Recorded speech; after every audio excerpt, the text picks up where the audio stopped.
Current chapters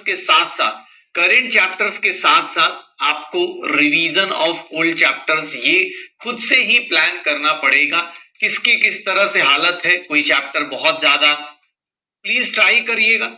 current chapter तो आपकी class में चल ही रहा है, इसको क्लास और डीपीपी प्लस पीवाईक्यूज जो भी असाइनमेंट्स मिल रहे हैं ये सारी चीजें करते रहो, डीपीपी असाइनमेंट ये सब चीजें। और लेकिन ध्यान सुनना, जो लोग रिवीजन के लिए है तो रिवीजन करने के लिए बेटा ध्यान सुनिएगा, आपके पास दो ऑप्शन होते हैं रिवीजन करने का तरीका। कुछ लोगों को क्लास नोट से रिवाइज करने में बहुत टाइम लग जाता है कि सर शॉर्ट नोट से रिवाइज नहीं हो पाता है, सर इसको रिवाइज करना है। डीपीपी में एक काम करिएगा, जो अच्छे क्वेश्चन हैं उनको स्टार मार्क कर दीजिए कि यार ये अच्छा क्वेश्चन, इसको स्टार मार्क कर दो, उनको रिवाइज कीजिए। डीपीपी में ध्यान सुनना, अपने पास डीपीपी में जिन लोगों को लगता हो प्लीज अपने पास डीपी के स्टार मार्क या फिर एनसीईआरटी में हर एक क्वेश्चन नहीं, लेकिन हाँ जो आपको लगता है कि एनसीईआरटी में भैया उसमें भी स्टार मार्क कर दीजिए। जो स्टार मार्क क्वेश्चंस होते हैं उनको बार बार रिवाइज कीजिए, क्योंकि वो क्वेश्चन हो सकते हैं डिफिकल्ट है बट एक ही क्वेश्चन पूरा सब कुछ रिवाइज करा देगा। तो क्लास नोट्स हो गए, क्लास के क्वेश्चन हो गए, क्लास नोट्स हो गए, क्लास क्वेश्चन हो गए। तो इन छोटी छोटी बातों का ध्यान रखिएगा कि क्लास क्वेश्चंस में भी कुछ अच्छे क्वेश्चंस होंगे, उनको स्टार मार्क कर दीजिएगा, आपको ये मिल जाएगा। वो लेके बैठे हैं रिवीजन में, क्योंकि अभी मैं कुछ लोगों से कन्वर्सेशन कर रहा था तो बोल रहे कि सर मूल कॉन्सेप्ट रिवाइज करने गया 5 घंटा लग गया। भाई अगर 5 घंटे लग गए सिर्फ नोट्स पढ़ने में तो फिर फायदा क्या हुआ? सर फायदा ही क्या हुआ जब 15 घंटे का चैप्टर आप अगर 5 घंटे रिवाइज करने में लगा रहे हो, इसका मतलब कि आपने बीच में रिवीजन बहुत ज्यादा छोड़ रखी है।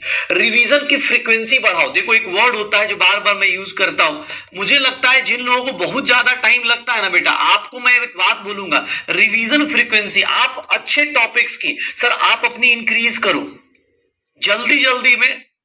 अब मुझसे कोई बच्चा बोल रहा था सर मैं मूल कॉन्सेप्ट रिवाइज करने गया, 15 क्लास का चैप्टर मुझे 5 घंटे 6 घंटे लग गए, रिवाइज नहीं हो पाया मेरे से।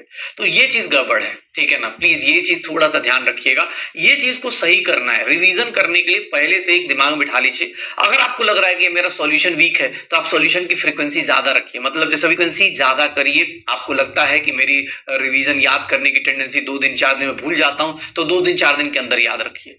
थोड़ा सा इन लोगों से रिक्वेस्ट है जो रिवीजन को लेकर परेशान है, बेटा मैं आपके डाउट्स को यही बोल रहा हूं, आप जब तक प्रैक्टिस जब कर रहे हैं, करेंट चैप्टर्स कर रहे हैं, उस टाइम स्टार मार्क करो, सो दैट कि आपको पता रहे कि यार ये 250 क्वेश्चन में से मुझे इतने ही क्वेश्चन करने हैं। अगर मूल कॉन्सेप्ट देखोगे क्लास के क्वेश्चन इधर क्वेश्चन मिला दो 500-600 क्वेश्चन तो मैंने ही करा दिए होंगे। Class question DPP question NCERT मिला दो तो भैया 500-600 क्वेश्चन तो मैंने क्लास में करा दिए डीपी के साथ मिला के। तो भैया 500 क्वेश्चन रिवाइज थोड़ी ना करोगे, जब करंट चैप्टर चलता है तो उसका तो पूरा करना पड़ेगा। उसमें से आपको 500 में से 50 क्वेश्चन आइडेंटिफाई करना पड़ेगा, उसमें से अच्छे कॉन्सेप्ट्स को आइडेंटिफाई करना पड़ेगा, उसको निकालिए फिर आप अटेम्प्ट